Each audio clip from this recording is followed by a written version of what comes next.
And we are the Coalition, loud and proud, outrage porn-free, civilly disobedient media broadcasting live on the worldwide Coalition Radio Network. Well, that's at coalitionradionetwork.com, facebook.com/the Coalition Radio, on the mighty Twitter at Coalition_radio, and of course the original Coalition Digital, free digital, analog 1.0 website. You can find a lot of our older material at coalitionradio.us. Well, a special edition of the Coalition tonight. Someone that I've had the distinct pleasure of now working with, if you will. Some great late night conversations, some great early morning conversations about, well, the primary political / medical / sociological / economic force in all of our lives right now. And of course, that's COVID-19. Dr. Andrew Bostom is a graduate of Downstate SUNY Medical School. He's done master's work in epidemiology at the Brown University and is a published author on a wide array of materials, a lot of focusing on the Middle East. Truly a Renaissance man in a time when, well, literal thought, constructive thought, reasoning seems to be in dire short supply. Dr. Bostom, welcome to the Coalition, and thanks for joining us tonight. And, well, thanks for being a part of the conversation writ large here in Rhode Island. Oh, thanks for having me on, Pat. You have become sort of a life force, if you will, for those folks who are, after a year plus of seeing lives upturned, lives lost, businesses destroyed, economies laid in ruin, you become a force for those who are still have inquiring minds, folks who are not willing to just accept what they're spoon-fed and desire, crave, if you will, information, truth, science, all the things that our American government, our state and local governments, quote unquote, speak to, and often use as a social force against those who question authority, but for whom real answers seem to be in pretty short supply. First of all, talk a little bit about your background, if you will. I understand we share some roots from one of the. Truly, I think of that as a sort of the cauldron for strength, and of course, I'm talking about Brooklyn. Brooklyn and Queens, people come out of Brooklyn and Queens with superpowers. If you can survive Brooklyn and Queens, well, you've just you're at a different level in terms of life force. But tell us a little about yourself and how did you end up in Rhode Island, like so many of us expatriates from the old country, and what's driven you, if you will, to become such a powerful commentator on all things COVID?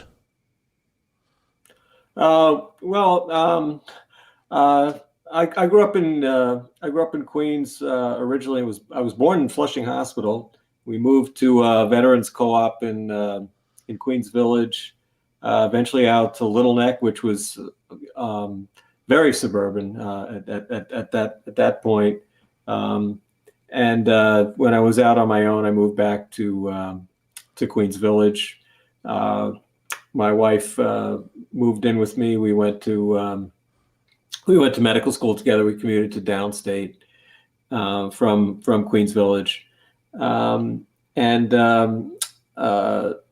so when you're in medical school as a couple, and we got married during a lunch break in our in our first year of medical school. By a black woman judge in Queens, and then we came back and said, "Well, where'd you go?" He said, "Oh, we got married," and people thought it was a joke, and then they realized we actually had gotten married.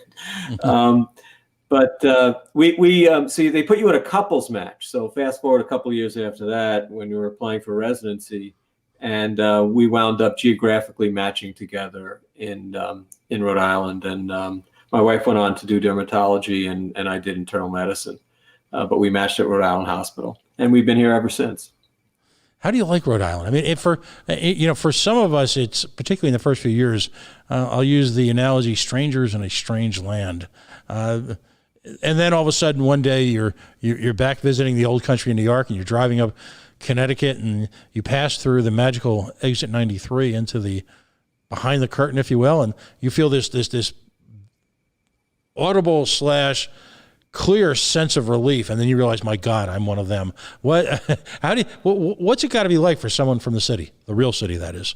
Well, it's been a couple of, maybe a two-stage adjustment. So when we were in residency, we lived in Providence, for convenience to be close to the hospital. But we moved out to Foster, Gloucester, and that was a huge change certainly from Queens, but also from the east side of Providence. It's very rural where we live, and it's nice. It's also, you're not locked into the sort of east side mindset, shall we say? Right. Politically, socially, culturally. I really like it out here. Besides it's physically beautiful. It's more a real slice of America. It's not reflexively, leftist and with everything that comes with that. It's tradespeople. It's people really from all walks of life, and very more independent people. Lots of gun owners, farmers. It's been a wonderful change. But the true issue that we faced in coming to Cumberland, where we live, was that we asked a very important question after we closed in the house, and we asked, where can you get really good pizza? And we were told Papa Gino's, and then we realized, my God, what have we done? No. Well, it depends. For thin slice pizza, go to Fellini's. Oh, we do. I love Wickenden Street. Yeah, they may have torn down. And actually, Pat, one of the gifts that my late beloved stepfather gave us when we moved up here, 30 years ago now, was two New York steel Sicilian pizza pans. Wow. So over the years, I've learned how to make, that's the only style I honestly can make, what cooking I do. I make Sicilian style pizza here now. These days I make my own sauce and stuff too. But it's other than Fellini's, I haven't had good pizza in Rhode Island. and all of a sudden, you've just heard people knocking on the door in protest. But the other question, and we'll get to the real issue at heart in a second. But the other question, there was a great Jewish deli on Hope Street years ago that left this mortal coil, probably about 10, 12 years ago. Other than that, what they call bagels up here are an abomination. I mean, it's just Pat, you just pressed the button. Yes. And as a matter of fact, after all, it took a long time. Both my wife and I have been cooking up a storm, since COVID, especially when the kids came home from college and we were stuck with them again. And but that's it, because I could not get good bagels. So I actually make really good bagels now. I taught myself finally this year how to make bagels, and they're actually more Montreal style than New York. It's very chewy inside, but a very crusty on the outside. So they're not actually typical New York bagels, which I was never that crazy about, because we once made a trip to Montreal, and I said, these are the bagels. If I ever learn how to make bagels, I want to make these. Oh boy, no, it's that New Jersey soft rolls, but and full versions of the Sunday New York Times. That's the other thing. Yeah, I have a certain nostalgia for that, but they're so true. Well, from my perspective, they're so truly toxic now. I don't bother. I mean, every once in a while, there's certain stories I'll follow online, but I've long since stopped buying the New York Times. Oh, there you go. And the Daily News. I go back to Dondi and the Daily News. That's another newspaper who's rough stuff. It used to be an alternative, certainly a much more conservative political perspective. And now it's just, I guess the Post has really picked up that mantle, which is kind of odd, because the Post historically, was quite to the left, and it's shifted over. But yeah, the Daily News used to be the conservative newspaper, the daily newspaper that was widely read in New York for many years. And bringing it back to Rhode Island, being the Renaissance man you are, you clearly spend a lot of time, and I love it's. I've really enjoyed getting to know you because we've spoken about a number of other issues. But, if you were looking at the Providence Journal, when we moved here, first of all, there was a Sunday Providence Journal magazine that was a woman named Martha Smith ran it. It was fabulous. It was literally a mini, if you will, New York Times Sunday magazine. But, the Providence Journal used to be effectively the AAA ball club for the New York Times. I think Mr. Sulzberger himself is if you will, an alumnus of the original Providence Journal, which was owned locally until the last 15 or 20 years, and was a marvelous newspaper. And that kind of plays into some of the narrative we're going to talk about tonight, because it was a paper of record. It was kind of Rhode Island's own Gray Lady.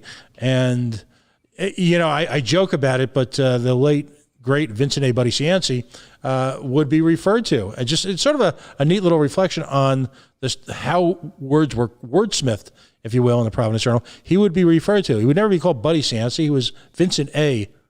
apostrophe Buddy Cianci. And it was and that was just sort of a kind of a cosmetic reflection on how seriously the news of the day was taken. And, at the time there were a dozen or so, maybe probably even more, local Providence Journal outlets. Out in the East Bay, the West Bay, Providence, they'd all have their own version or an edition inside the paper. And it was truly an amazing read. It was, if you love newspapers and you love to read and you just love to study, it was amazing. And when we come full forward, one of the reasons that you and I met and chatted, as you've had with a number of folks in the independent media community, that the sheer absence, if you will, now of any of that sort of in-depth reporting or, just a real focus on the truthful news. Pat, you, to your great credit, you referred in the presser last week, when you addressed both the governor and Dr. Scott, you referred to, as far as I'm concerned, the only true investigative reporting that's been done for the entire year plus now on COVID. Mm-hmm. And it was the last piece written by Ed Acorn before he was retired from the Providence Journal. It was published last April 30th. And it included the figures that you were alluding to in your question last week, which showed the projections. Your question remains unanswered.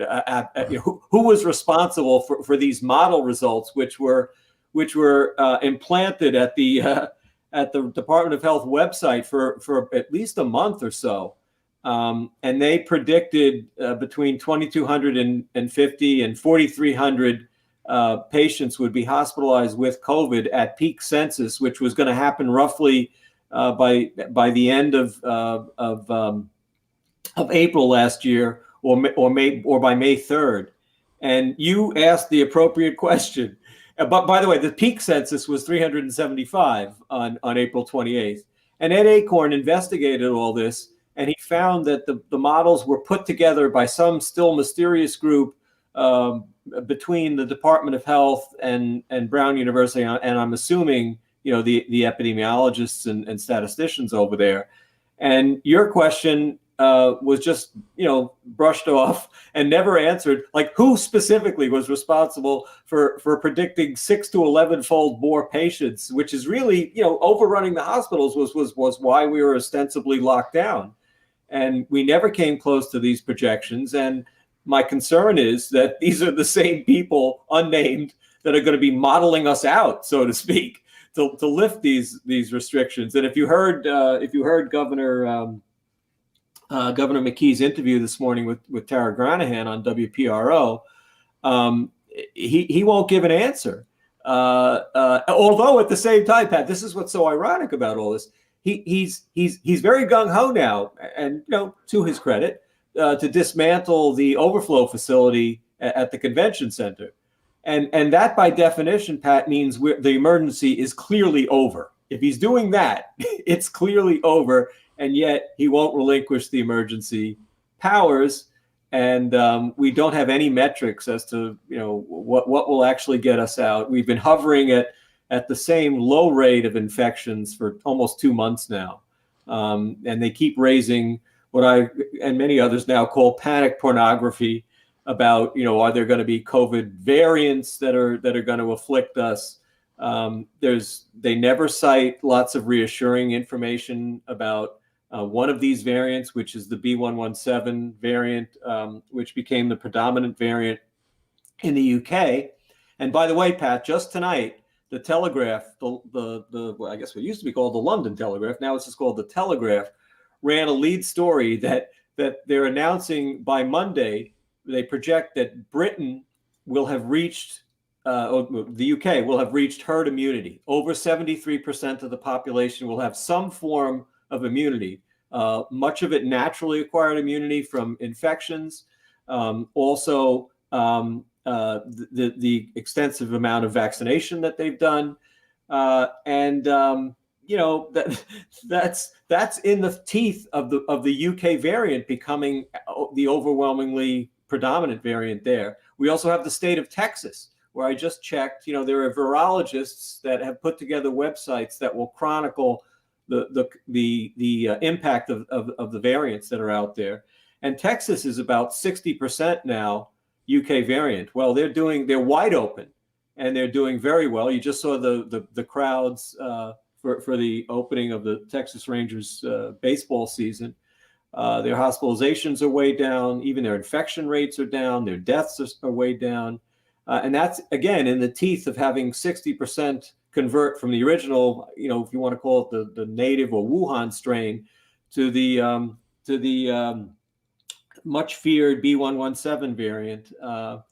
And it's just the same thing with Georgia and Florida. They're at least 50% of this variant. They're open. Florida's been open pretty much since September, and they're doing very well. And now you can find some counter narratives, Pat. Michigan's having some issues. They have a lot of this variant. There are other parts of Europe that aren't doing so well who have this variant.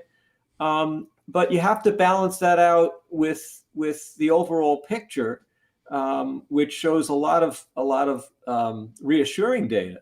And we also have some evidence from they have to do laboratory studies for this, but they're all we have at this point. You can isolate sera from people that either have recovered from natural infections or at a set period of time after vaccination. And there appears to be a lot of activity, at least in the laboratory, against many of the variants, including this UK variant, from people that, again, have convalesced, they're recovered from the infection, or they've gotten vaccine-induced immunity. So there's more than enough information out there if you're going to give a balanced picture to say that it's not so dire when it comes to these variants, and let's just get the ball rolling. And the other thing is, Pat, the bottom line for me is, if you look at per capita mortality across the United States, if anything, the states that had the lesser restrictions overall have done better. And that's just one aspect. That's COVID per capita mortality. They're doing far better in terms of getting kids back to school, economic recovery, et cetera. So overall, I would say it's very clear the verdict is in, that the states that locked down less or opened sooner, however you want to put that, are doing much better than the states like ours that have been so slow to really fully reopen. It's just sort of like a movie. We've started with sort of the near end, and let's go back in time. And let's do a little bit of analysis on the first 7, 8, 9 months of our response. So last March, it became clear in the United States that there's an issue here, a serious issue, and regardless of where this came from, different individual states and the Trump administration at that point had decided to leave it to the state level to react. Individual states were reacting in their own manner. In Rhode Island, of course, we began the now infamous year-long 15-day flatten the curve. Let's start from there. What were your thoughts at the time as a medical professional, as a doctor, as an epidemiologist, as someone who does a lot of research, and clearly an independent thinker? What was honestly floating around in your head as all this started to well up right about a year from now? I mean, initially, first of all, my background in epidemiology is really cardiovascular disease and chronic kidney disease epidemiology. Mm-hmm. So while I would say as far back as January, seeing what might be coming, based on China and then Italy, I started to do the best I could to get up to speed and read papers and read other persons' analyses and whatever was in the lay press.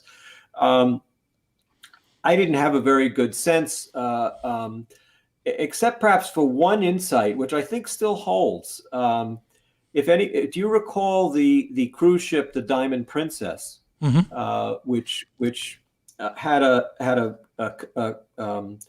it was a very good laboratory. It was really a floating laboratory for what might transpire, and it actually gave me some reassurance. It was the first bit of reassuring data that I saw, because I believe there were about 3,700 people confined, and in the end, only about 20% of them even became infected. Mm-hmm. Infected where the early tests would pick it up. I think that number expanded a little bit when they went to some of the antibody tests, but that's actually just picking up some additional asymptomatic infections. Mm-hmm. So if you say that maybe even 30% of the ship was infected, that struck me that if this was supposed to be, remember the origins were murky. This part wasn't necessarily murky. The idea that a virus can go from an animal species to humans is clearly not a new thing. It happens all the time with influenza, and it's called a zoonosis.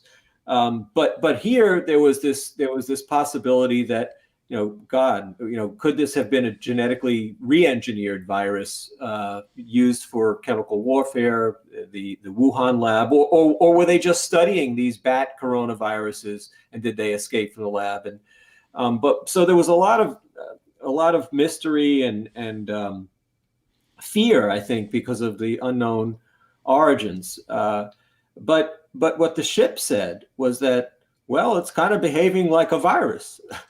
Certain people are susceptible and do badly. So there were 7 deaths, but that was the other thing that gave us an inkling if we paid attention. There were 7 deaths from the Diamond Princess, as it turned out, and they were all over 70. So it was 70, all 70 and older.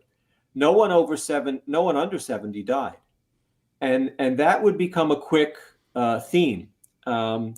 And again, 70% of the passengers, even if you now include those that had completely asymptomatic infections that were only picked up later with antibody testing, that would imply that there was some natural resistance, immunity, whatever you want to call it. In other words, that because a lot of the fear pornography began with the idea that this is totally novel and all human beings, all mankind is naive to it.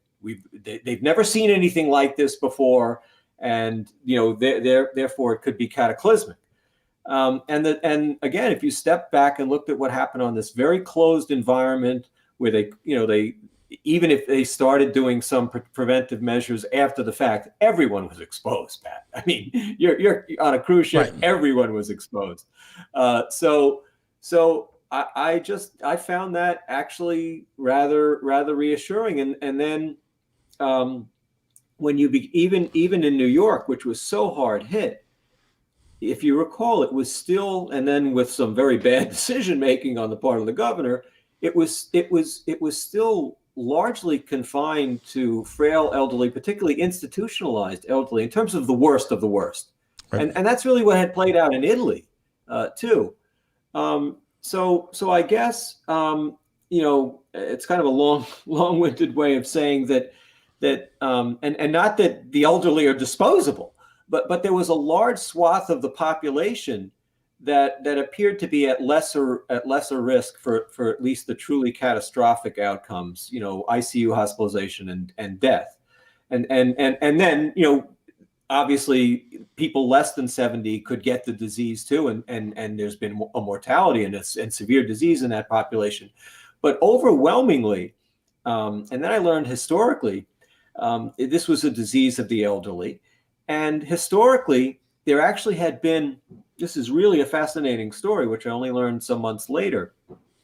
There was something called the so-called Russian flu in the late 1880s, early 1890s. It lasted several years at that time. Molecular biologists and infectious disease epidemiologists have gone back and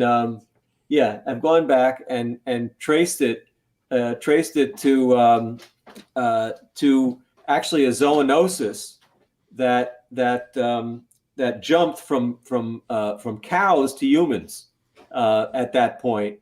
And it turns out it's a coronavirus. It's not an influenza virus. That's the best understanding that we have now. And that it caused a very serious pandemic, back again, beginning 1889. But over the years, it's evolved into one of the cold-causing coronaviruses that circulate seasonally now. And they basically cause a cold flu syndrome. Occasionally, you can still see some small outbreaks in nursing homes. And so that also was of interest to me, that maybe, let's hope, that'll be the ultimate trajectory for SARS-CoV-2. Well, and if you could give us a little bit of analysis here. When you talk about cruise ships, very often, and it's obviously a serious illness, but at this point, the media looks as almost just a, if you will, an ongoing condition in cruise ships. And of course, we're talking about norovirus. So you've got norovirus, you've got influenza, you've got Legionnaire's disease, and of course, now you've got COVID. How different? And I'm old enough, by the way, to remember the Legionnaire's disease when it actually hit an American Legion convention, right? That was, I believe, in Philadelphia. Right. What are some of the differences in how these transmit and the severity of each? Because the news media will take a note of a norovirus only as if because of the human interest story of having a ship often stranded offshore until it works its course. Certainly not the collective nervous breakdown we had when that cruise ship was anchored off of Miami. So what are some of the differences in transmission and severity in some of these different diseases? Yeah, so I think coronavirus and influenza viruses are very closely related. They're respiratory viruses. Legionnaire's disease is actually a bacterium. So it's different. And in terms of is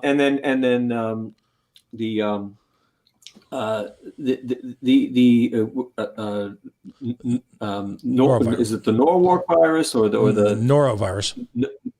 Norovirus is a gastrointestinal virus. So really, the other two examples are quite different. So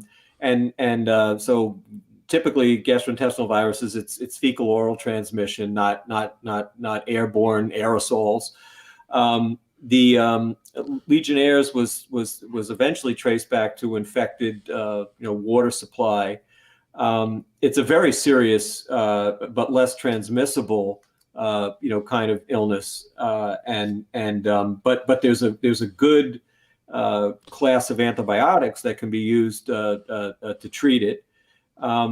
Whereas influenza, pandemic influenza, and now pandemic coronavirus, SARS-CoV-2, are spread by aerosol, and we're really still in the infancy of coming up with treatments. There are things that show promise. There are antiviral drugs that were developed to treat influenza, at least early, that seem to have some effects, but largely what's quelled influenza has been naturally acquired immunity or some vaccination programs, particularly targeted vaccination programs. We're seeing some advances now in terms of therapeutics with SARS-CoV-2.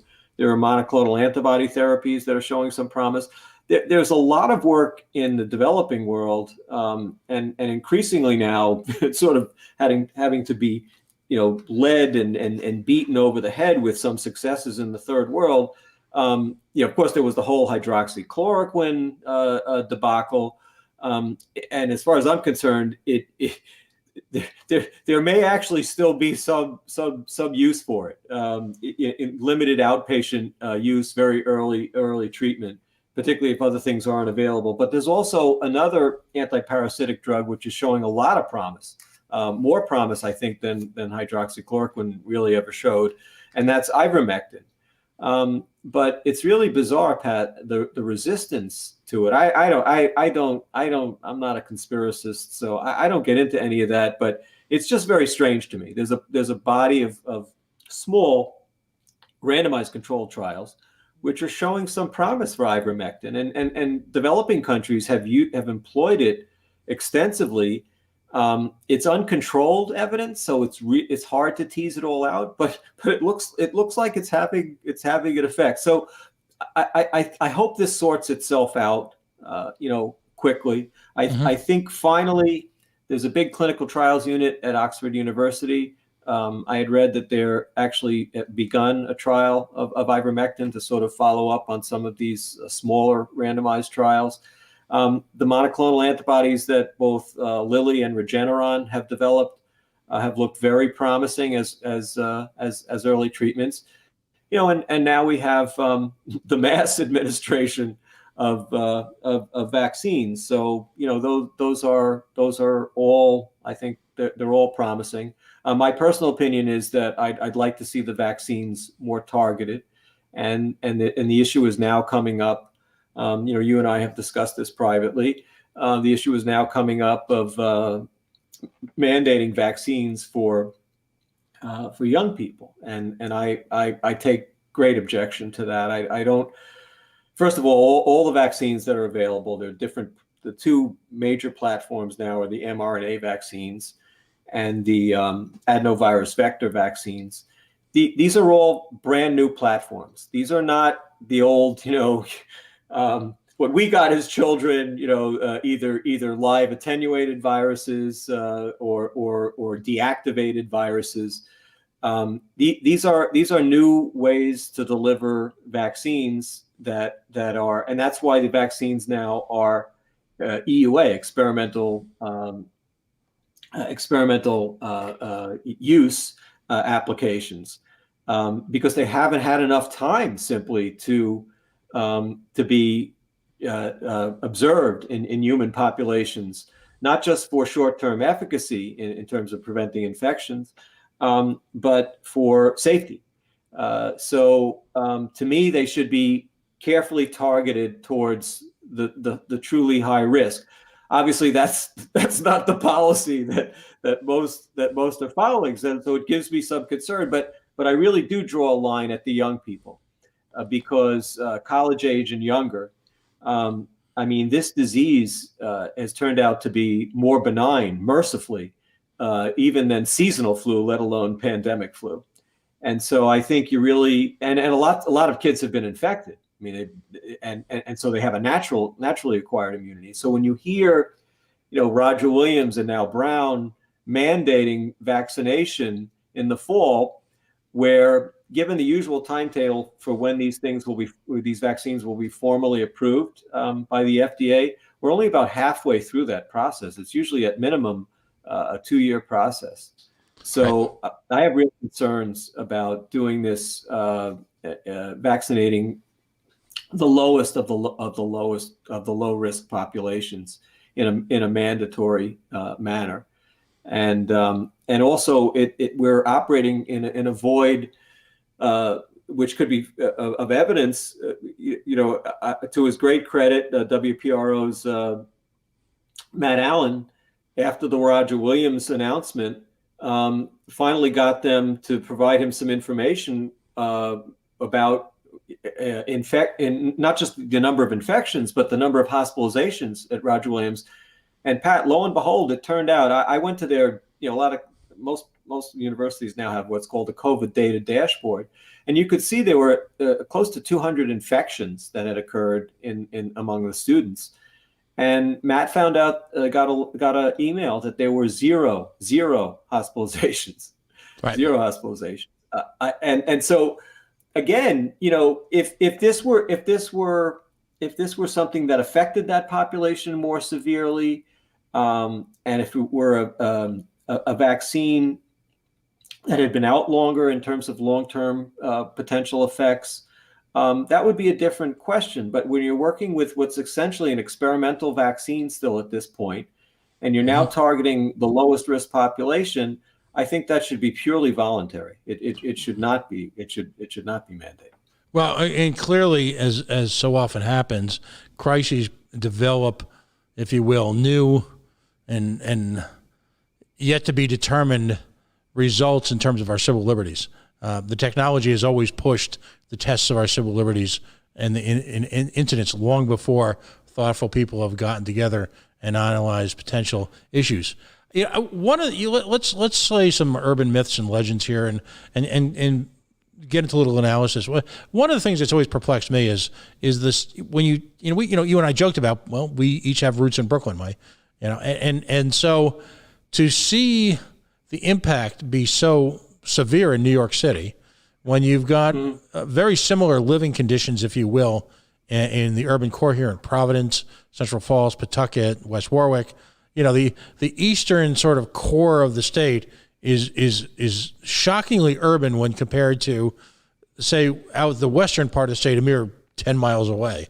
I'm not aware of too many states that have that kind of diversity at such a scale relative to the state so close. So in New York City, it would, you had a near meltdown. I didn't see my daughter for months.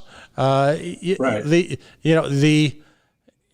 In Providence, you had, if you will, the intimation of a potential meltdown, yet, right. And we're going to get into death rates in a minute, but it always took on the appearance, and I think this was management style or lack of a near core meltdown that never really materialized in the severity that was often predicted. And there's impacts of that, by the way, that we'll talk about later in terms of, for no other way to describe it, the cried wolf syndrome is probably the most simplistic way. And you do that, and we're in a state right now in Rhode Island where no one really believes anything. You've got to, no matter what type of calm that our new governor and newish state administration puts on it, most Rhode Islanders at this point are thoroughly cynical and in making their own decisions and being conservative, but simply don't believe anything the government says at this point. I think that's the true legacy of the Raimondo administration. I can't blame that on Dan McKay. He inherited this bleep storm. So why such a difference? Let's look at Providence, New York, and now Brazil. Well, I mean, how these crazy extremes? And by the way, now the new narrative, and I'll allow you to perhaps flash some light on this. The new narrative is that Brazil will shortly be in the 13th century because of what's happening there. So give us kind of a late analysis of the relationships between the response and the actual death/infection rate in those areas. Yeah, so if you look at per capita mortality, New Jersey is the highest. New York is the second in the United States. Massachusetts is the third, and we're fourth. Mm-hmm. So it is that northeastern corridor. Some of it could, simply put, could have to do with population density. Obviously, there's still the raging scandal about how Cuomo handled the nursing homes in New York. But I would say all four states have had a very significant problem in their nursing homes, including our state. Mm-hmm. We've run consistently, and it's not so much an issue of blame, although obviously I think there's a problem with what Cuomo did. Um, I think that if you have a large institutionalized elderly population, per capita, just the way this disease evolved, that was a bad situation. Um, and So our mortality has been at least in the range of 60% plus coming from the institutionalized elderly. If you include assisted elderly assisted living facilities, you're up to about 2/3 of the total mortality in Rhode Island. On the other hand, Pat, though, that tends to confine it, and in theory at least, allows you an option to control the outbreak, if you marshal your resources adequately, and perhaps not to, as far as from my perspective, punish the rest of the population so harshly. And unfortunately, I don't think any of those four northeastern states did that. So they failed in terms and maybe fail is too harsh a word. The situation got out of control in the nursing homes, and yet the rest of the population, I think, was dealt with in too draconian a manner. If you look at the contrast, I guess the biggest contrast would be Florida. Now, first of all, Florida, on the one hand, has at least 10 cities that are the size or greater than Providence. So it's not just a question of it's a big state and there's more, it's less densely populated. But to Governor DeSantis's credit, he realized early on some of the basic epidemiology in terms of how deadly this was in the elderly population, and to the best of his ability, and he wasn't 100% successful either. He tried to segregate them. For example, opposite what Cuomo did, he actually designated certain nursing homes as COVID only to try and at least segregate them. But whatever was done in Florida was at least done with the recognition that this is overwhelmingly a disease in terms of the worst consequences of the elderly.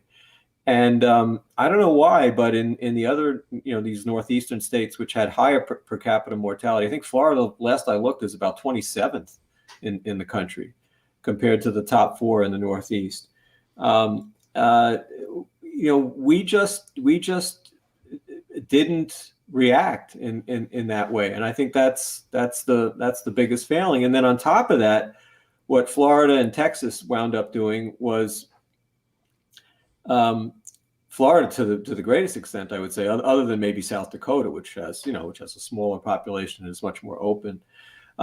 Florida opted to engage in a strategy of protection of those that were most vulnerable, but to the greatest extent possible, reopening the state, understanding the profound economic consequences of lockdowns, and also their failure. I mean, you have to understand that lockdowns were rejected until COVID. Lockdowns were rejected in terms of epidemic planning, because they just were felt that they would not actually be all that effective. If anything, you would delay. The virus would eventually, find its hosts, even if there was some time delay to that. And you would delay the achievement of herd immunity. These were what the great epidemiologists at the beginning of the end of the last century and the beginning of this century, believed when they were doing their pandemic planning. And they didn't believe in masking. They felt there were enough data to show that it was quite fruitless. It's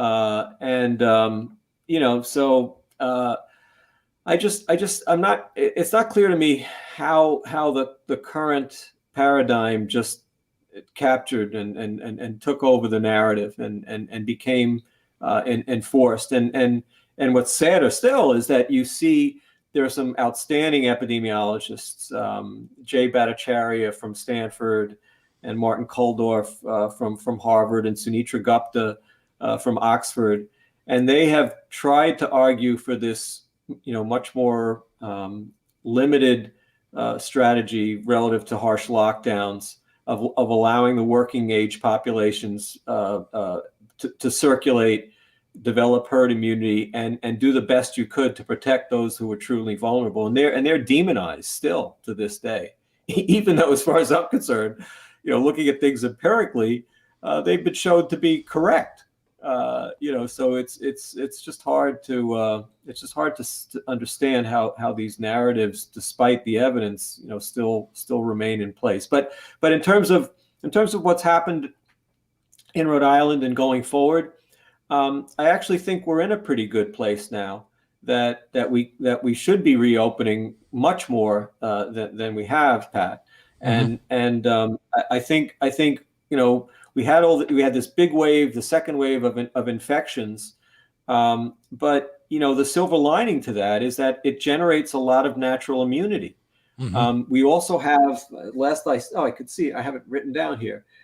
We also have almost 86% of those 65 and older who've gotten at least one dose of the 2-dose vaccination schemes, and 73% that are now fully vaccinated. So that's our insurance in terms of preventing another huge spike and run on the hospitals, et cetera. And we should be taking advantage of that. We have a lot of damage to undo in terms of what the lockdowns did. And let's speak to that for a second.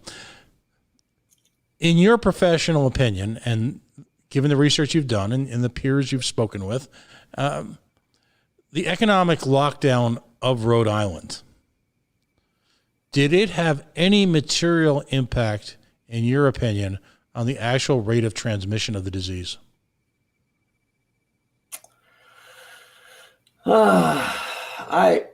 It's, again, if it did anything, there were certain delays. So I actually was, and I guess I was surprised at the significant number of infections we had in the second wave.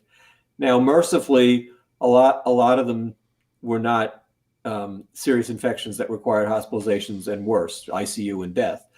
But I think that was a function of maybe too much lockdown during the first wave, and not allowing those that were less susceptible to get the milder and mildest forms of the disease and spread the herd immunity, and then just basically have to be waiting for the vaccine, et cetera. So I don't know. It seems as if the states that were more open didn't have as severe, a second wave. But I just think, a lot of this is now water under the bridge. What concerns me, I guess, most, Pat, and you've asked these questions, multiple weeks in a row now during the pressers, is like, okay, already, it's like we've had this, 2 to maybe 2.5% infection rate, for 2 months now. States that have actually slightly higher background infection rates are open and they seem to be doing fine. What gives? What's it going to take? And like I said, Pat, the fact that we have the highest risk population in the state almost fully vaccinated already, and you get about, if you look at Pfizer, Moderna, it's at least 70, maybe 80% in terms of what you're going to get out of the vaccine with the single shot. Mm-hmm. I don't understand. I don't understand what we're waiting for. And this is what concerns me.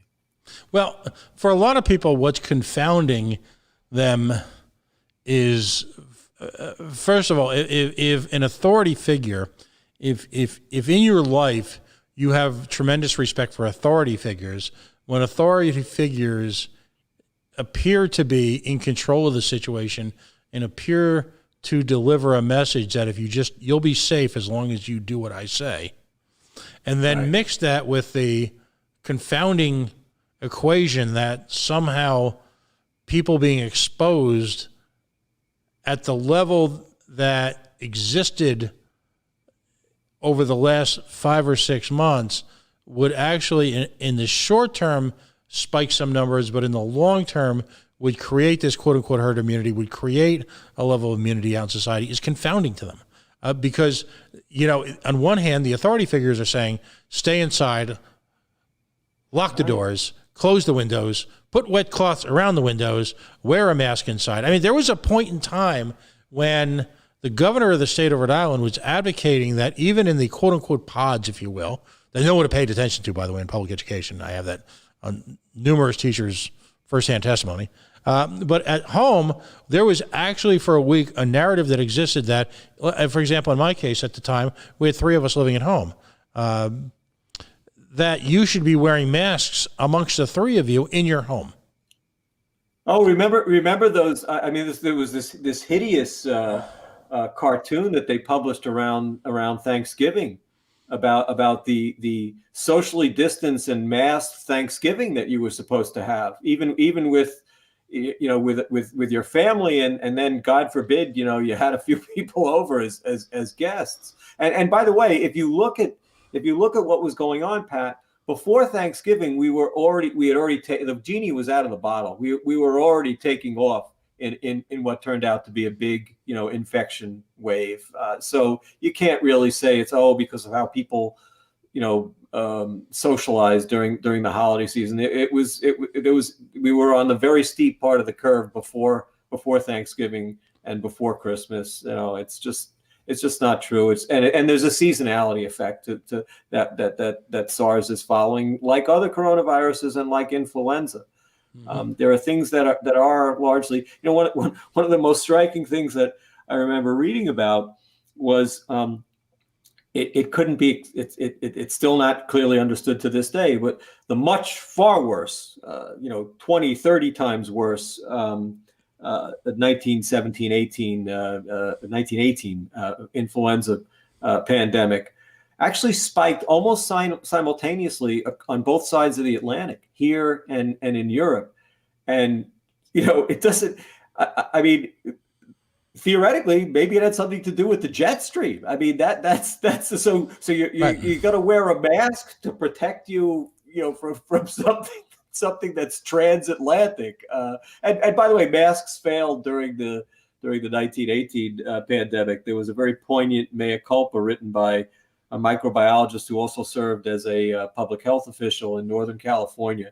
And he wrote a paper in 1920, and he talks about how compliant people were, certainly in Northern California, with the masks. And he said it didn't have an iota of impact on the epidemic curve, unfortunately. He said, so we should really readdress, this is 1920, Pat, we should really readdress our theories as to, why masking didn't work. And here we are 100 years later, and the same thing happened with this pandemic.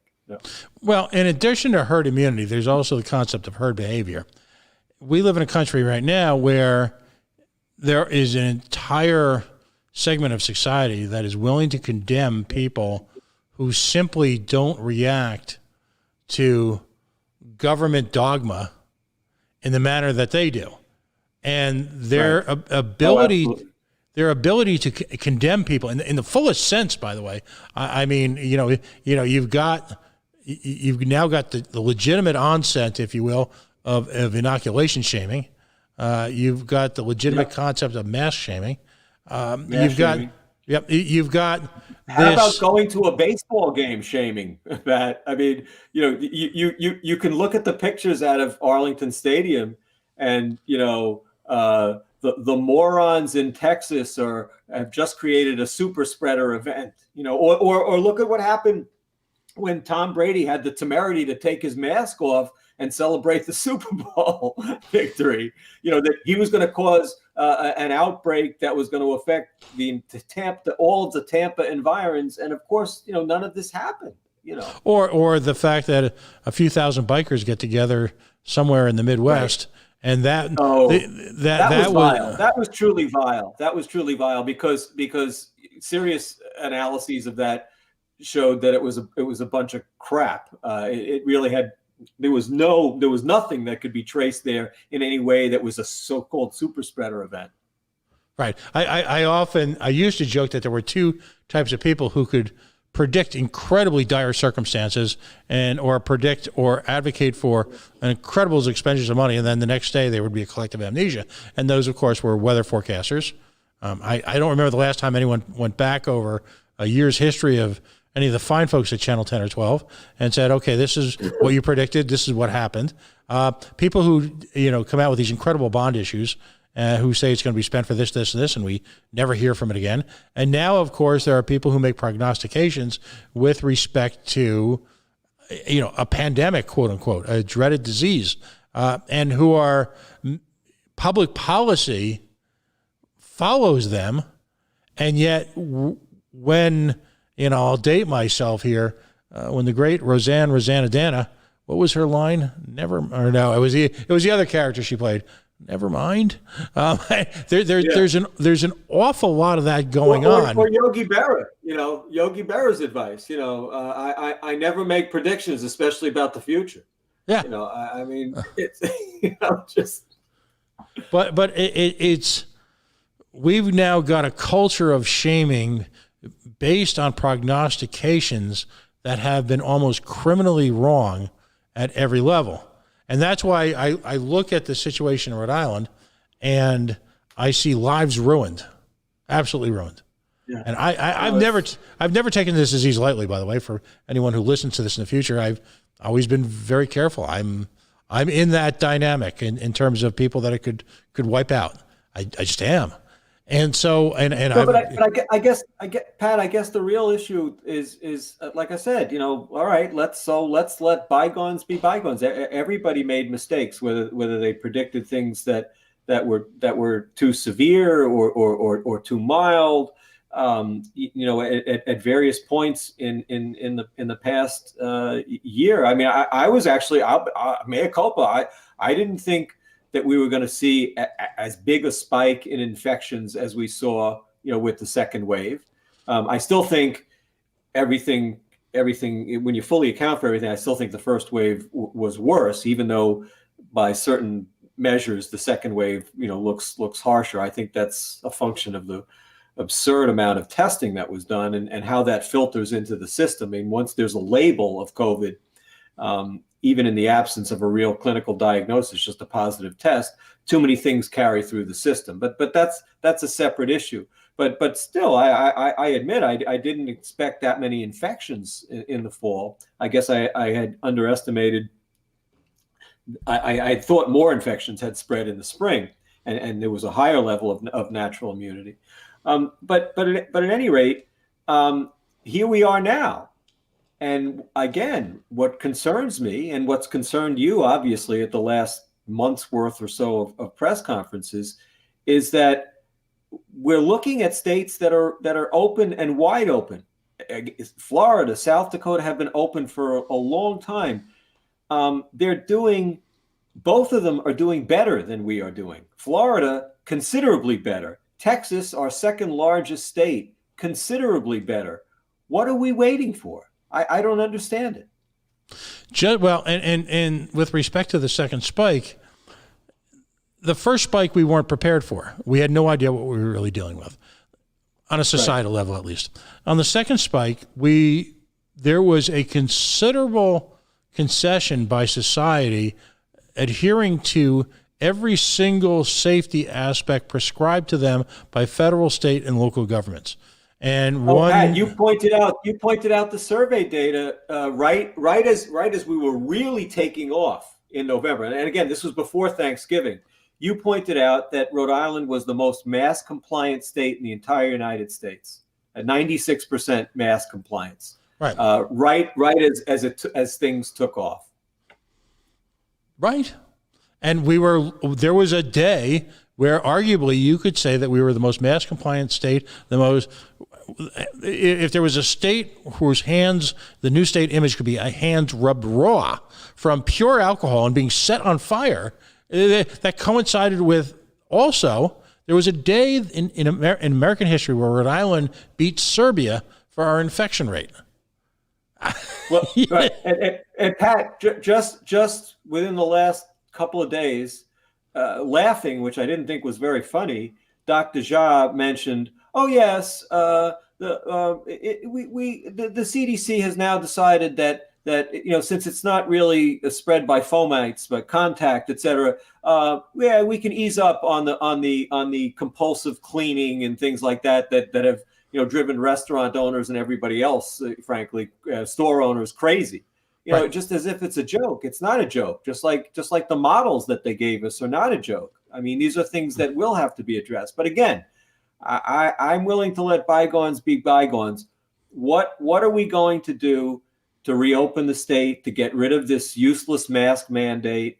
Now that we've got, a tremendous amount of naturally acquired immunity and vaccine augmented immunity in the most vulnerable. What is the plan going forward? I don't think there's going to be a plan, and I'll tell you why.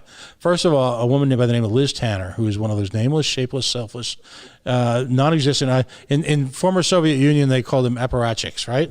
In Brezhnev era socialist workers' paradise, the type of person you never ever see, but who has a profound impact on your daily life. She had something called the Department of Business Regulation.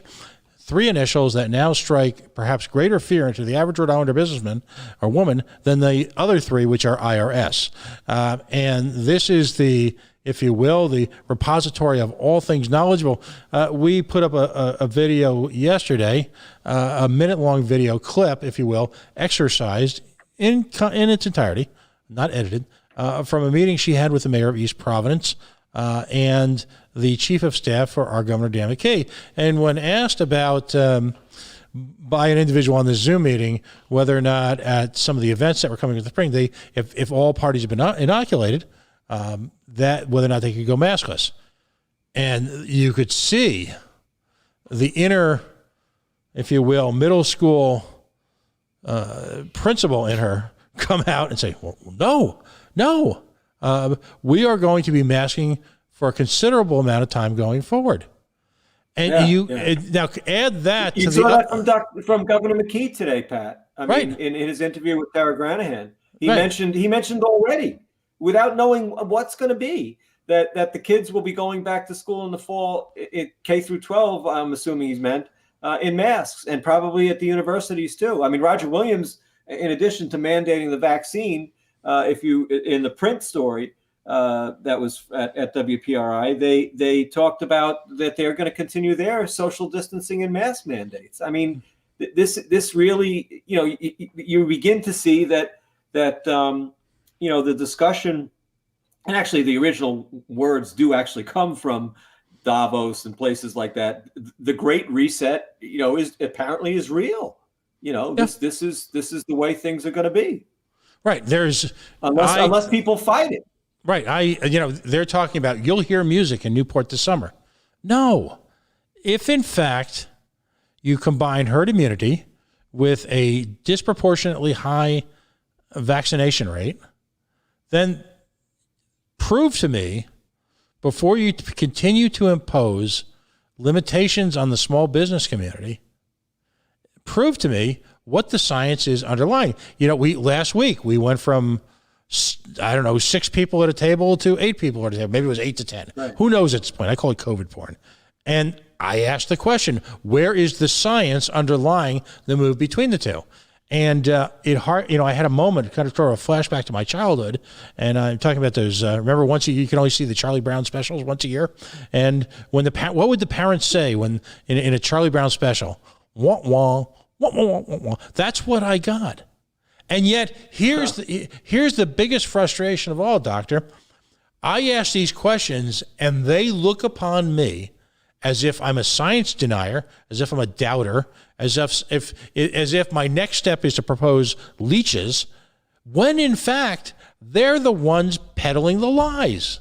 And exactly. And the leeches right. Like the face. I mean, every week. Now she really seems to bristle, but Dr. Scott, has to make a point of emphasis. Masks work. I mean, Pat, notwithstanding the fact that the gold standard for interventions in medicine for the 40 years that I've been both a physical therapist and a physician are randomized controlled trials. Well, when it comes to masking to prevent community respiratory virus infections, we have 12 consecutive negative studies between 2008 and 2020. The last 2 studies that were published were just published in the fall, this past fall. and one involved COVID-19 itself in terms of masking to prevent infections, and in 5,000 Danes, and it was negative. And right before that was a study which was sort of a broad, published right before that, but conducted previously, actually before SARS-CoV-2, dealing with 6,500 Hajj pilgrims and randomized on tent. And a whole gamut of respiratory infections, primarily influenza and rhinovirus. None of them were prevented by the tents to any greater extent than the tents that masked. And in fact, there was a signal which suggested that the laboratory confirmed infection rate, as opposed to just the symptomatic assessment, the historical assessment, was actually worse in the masked group. It didn't quite reach statistical significance, but it looked to be about a 40% increased risk. So in the face of all this evidence, to then mandate masks as opposed to making them a recommendation is really science denial. It just and I understand if you're grasping at straws and there's really you're just at a loss. Well, maybe this will help. Well, maybe it'll give a certain reassurance. Well, then you have to be more guarded in your expectations, and certainly in your demands, and you also have to be wary of a phenomenon that the Scandinavians were concerned about, and why they don't mask kids in school, and they very limited masking in society, because they felt that the mask could actually serve as a temptation to people who are actively ill to go out and circulate.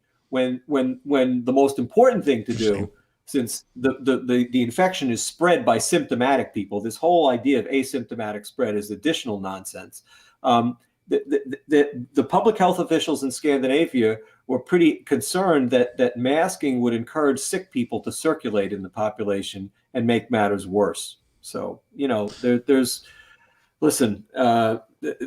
so many issues like that. But again, I come back to, not to beat a dead horse, can't we come up with a more constructive way, to move forward? Look at examples of states that are frankly doing better than ours, that are economically in a much better position, that have many more kids in school, and that are moving forward. What is it going to take to have that paradigm come to Rhode Island? Well, there's a central problem out there. I'm going to draw an analogy between what I'll call the governmental / public health / economic, let's just call it government, and journalism. In journalism now, what passes for quote unquote journalistic behavior is what I call a press release journalism, or let's report on the reports of other journalists. So particularly on the web, you'll see a web story in the form of maybe on one of the newspapers or one of the big aggregator sites, Yahoo, Microsoft. You'll see a quote, and I'm using air quotes here, reporter using as a source someone else's reporting, which of course at some point is dependent on a combination of maybe an actual source or someone else's reporting. At this point in time, the circular logic that seems to exist and be generated by government directly is, well, the CDC said. All right. Then explain to me, before you make decisions that are going to affect a $1 trillion economy, explain to me the underlying science behind the CDC. It is no longer good enough for any of us to simply take the alphabet soup that is American government and use that as an authority for literally anything. The CDC, they quoted somebody else. And use it in a highly selective manner. Right. Because, I think there have been, I should put it this way, on occasion, there's actually been some useful information to come out of the CDC. And I think there are still some decent scientists down there if their work can get through and not be reorganized to fit an agenda. I think the CDC probably has it about right in terms of comparing the true extent of infections to those that are documented. So they use a figure of about 4.6 fold. And if you apply that to a state like ours. Now it's a little muddier because we do so much asymptomatic testing, but if you look at the number of infections that have been documented in the state, and you say, well, if it's not quite even if you just take half of the 4.6 fold, and then you add that to the people that have been vaccinated, and again, assuming some overlap, I think the reason that we're unlikely to see a significant spike is because probably at least half the state's immune at this point in some fashion or other. And here's the real tragedy, and this is not to diminish the deaths across the nation from family members, friends, softball buddies, bowling league friends, old college roommates. That's not to diminish it all. But from a societal perspective, the real tragedy in my mind is at this point, we have eliminated, because of the use of agendas and hard sells and urban legends, and we've used myths to perpetuate a public health position that's based on sand, that there is virtually no trust in the American people in any of our governmental institutions at this point.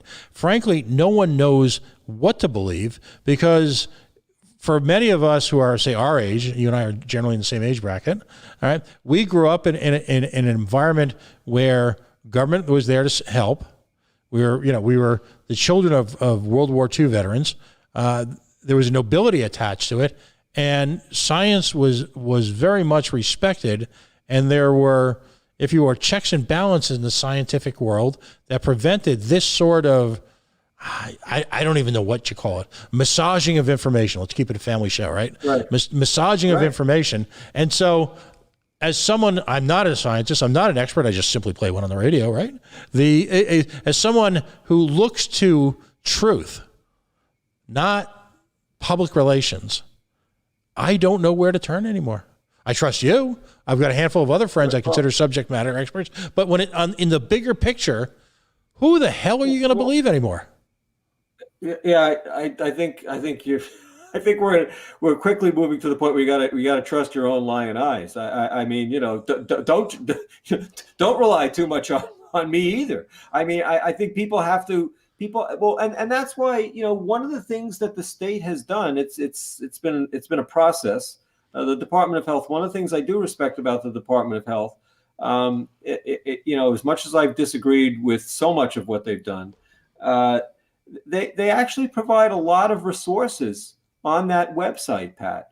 I'd like to spend one day. I'd love, if the journalists were willing, I'd love to walk them through the website so that they can report it accurately. One of the things that they do, Pat, every day is, and actually maybe it's not the news so much the journalists' fault, they're just lazy. But the face page of the Department of Health website, for example, it was a classic today. I was pointing this out to people at WPRO. They'll describe 3 new deaths when actually, if you go into the Google document on the website that's also updated every single day, you will see that, in fact, the last reporting period, which would be yesterday, there was 0 deaths. And what the 3 refers to is, it's an ongoing process. There'll be, as reports come in, as death certificates are reviewed, they will add deaths to multiple different days. And so those 3 deaths that they're reporting obviously didn't occur yesterday. They occurred on previous days, but not even on any given previous day. And so they're reported as new deaths. And when you're dealing with the period where we're in now, where there actually is, we are really coming down off the fall winter peak, and we're stabilizing at really low levels. The difference between 3 and 0 is a lot, Pat, and should be reported accurately by the date that it occurred. And this is a basic error that takes place every single day, Pat. And this is really, really bad when you're on the downside of the curve. It really overestimates, where you are. And this is just very unfortunate. And this kind of sort of illiteracy at such a basic level, over a year into this pandemic, I find it, it may seem like a trivial matter, but it's really not. I mean, you can't make an epidemic curve without reporting things on the day which they actually occurred. I mean, think about it. There's no dimension to date of report, especially if it could go back days to weeks to months. New Jersey was notorious for this. All of a sudden, you'd see these huge spikes, and you'd say, "What the hell happened?"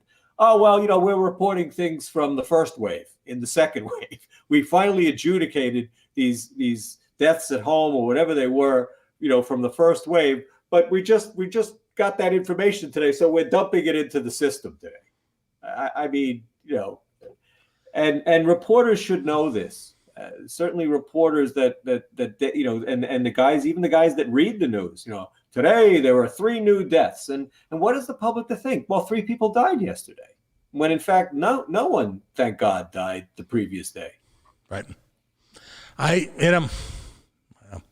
Well, we've we spent a considerable amount of time talking this evening. See how quickly it can go by when you don't have commercial interruptions and actually can develop a thought. It's magic. Any final thoughts that you'd like to leave us with tonight? And please, Pat. Since you're the best at this, you're peerless when it comes to this, and I'm not just blowing your horn. Tomorrow, when you beat everyone to the mic, I don't know how you do it, but you do it.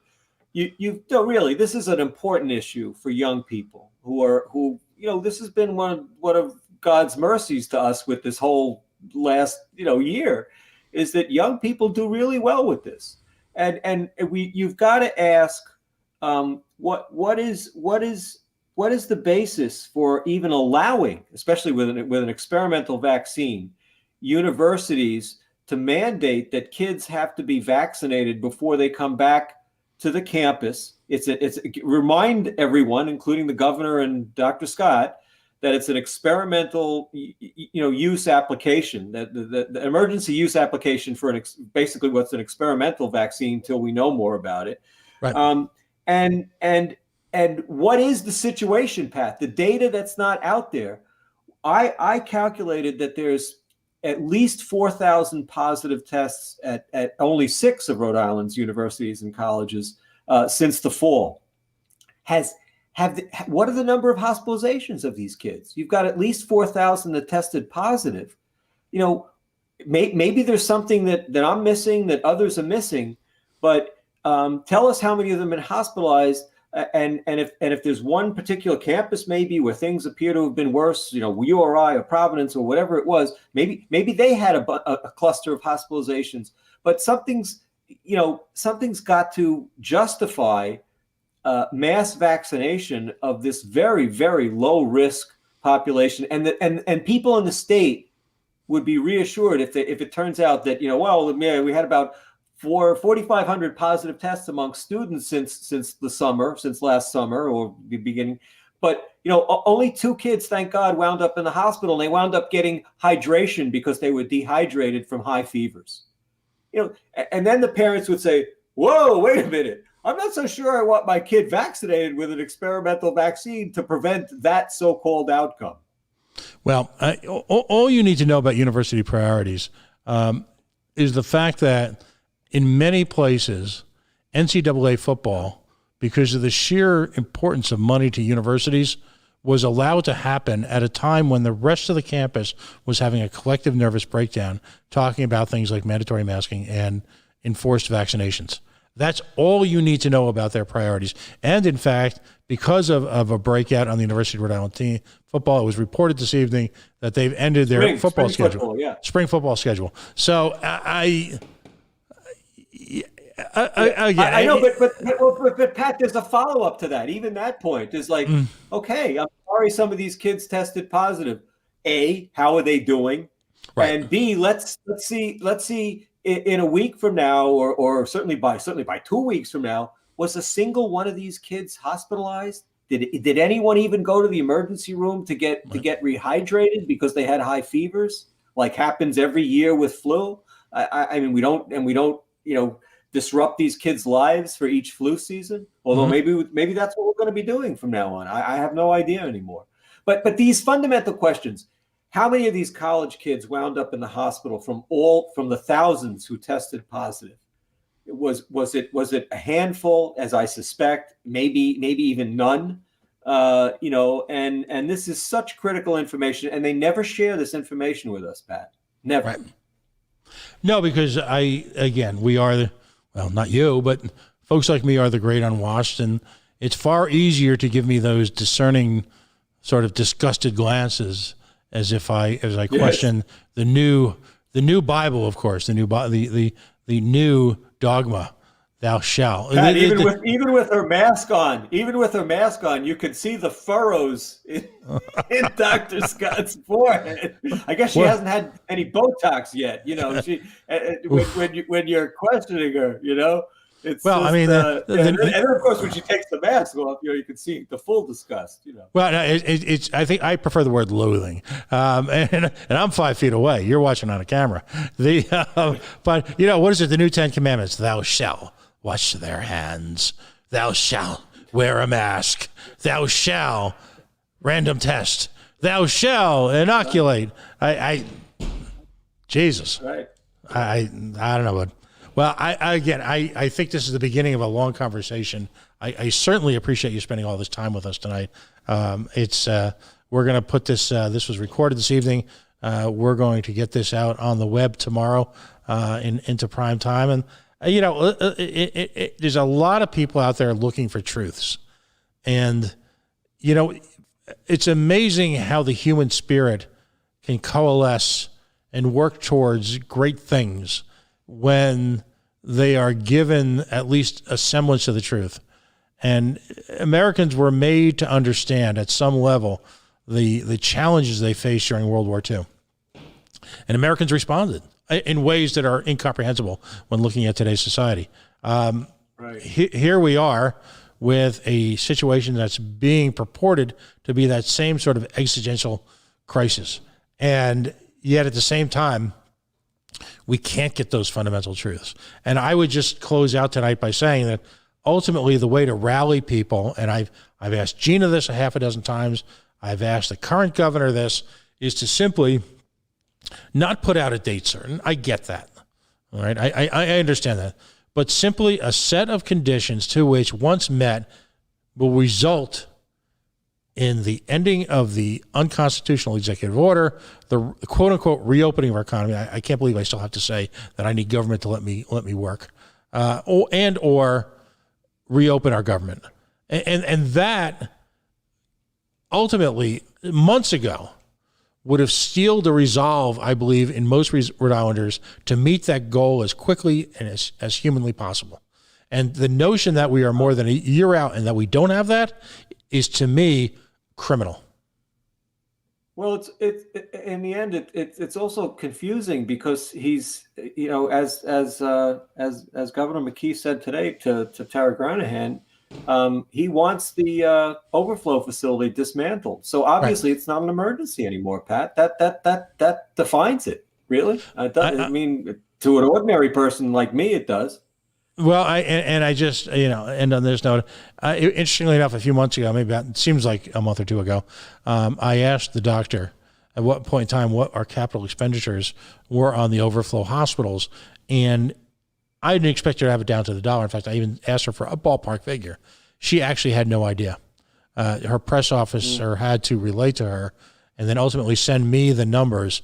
We spent and this is just the capital expenditure, rental costs, things like that, as I understand it. We spent on field hospitals $31 million. $31 million. I don't think, right, and I think they had a very low percentage occupancy compared to according to facts related to me after the fact, approximately 650 Rhode Islanders were treated in a $31 million set of facilities, part of which, and this is really probably, I'm intimate because these are things that made me political, but part of that was a huge payment to the convention center, which quite frankly, I believe the COVID was a beard, if you know what I mean, to cover the fact that this is money given to the convention center so they wouldn't have a complete catastrophic loss. and which hemorrhages cash on a yearly basis for taxpayers. So they effectively channeled millions of dollars of Rhode Islanders' money that could have been spent on small businesses and or health relief in impoverished communities. Take your choice. I'm good with either. All right. This is money that could have been spent there. Instead, it was spent basically to cover a political boondoggle. And that to me is criminal. Yeah. And but it also, the census that figures that you're given, you have to realize that's spread out over months and months. So again, the occupancy at any peak occupancy at any one given point must have been a fraction of what was planned for. Oh, absolutely. Absolutely. And again, to your point, the models, who came up with the numbers upon which $31 million was spent because of the prognostication, if you will, that at peak incidence that we would have outgrown, or I should say, overwhelmed our hospitals. Oh yeah, I think the tally from the Department of Health, I think we have about 865 beds in the state. So they were planning on a single day occupancy of up to 4,300. Right. So, and we didn't even come up with a total occupancy of 4,300. Exactly. And for COVID itself, even with their guidelines, it peaked in the first wave where they thought there was going to be 4,300 at 375, and we did get about 500 during the second peak. And that's with a lot of sort of loosey-goosey definition of who's really a COVID, in the hospital for COVID or just with COVID testing positive. So, but nothing came close to 4,300. Yikes. Well, thank you for joining us, Dr. Bostom. We're going to pick this up again soon. I know that I enjoy our conversations offline. Let's just continue this moving forward. And and again, we appreciate you taking the opportunity to share with us so much of your insight, because there needs to be balance in the reporting of this. There needs to be balance in the analysis, the post-mortem conversations in terms of looking back. There needs to be a look back ultimately on how government handled this, because ultimately as a government if government effectively is going to take a monopoly on public health situations and not allow outside support, interference, whatever, then they ultimately are responsible for the results. I don't know if we'll ever see that day in Rhode Island, because the MO for Rhode Island is always, let's move on. We don't want to focus on the past. And so that we can guarantee we'll repeat our mistakes. Well, Dr. Andrew Bostom. Thanks, Pat. But go get them tomorrow. And if it comes to mind, it's the kids, the college kids, the grade school kids. Let's leave well enough alone. Let's not give them an experimental vaccine. Knowing what we know about how they do with this disease, and let's get some more data about what actually happened during these first and second waves to them before we even contemplate vaccinating them with an experimental vaccine. We are the coalition, loud and proud, outrage porn free, civilly disobedient media, signing off for tonight. Tomorrow night's Thursday night. Tomorrow night we'll have some more outstanding programming. Hopefully the golf dudes will be on at 7:30, and we've got hopefully a surprise guest from the peaks, if you will, the summit of your Rhode Island government, your Rhode Island General Legislature. Have a wonderful night. We'll see you tomorrow. Signing off.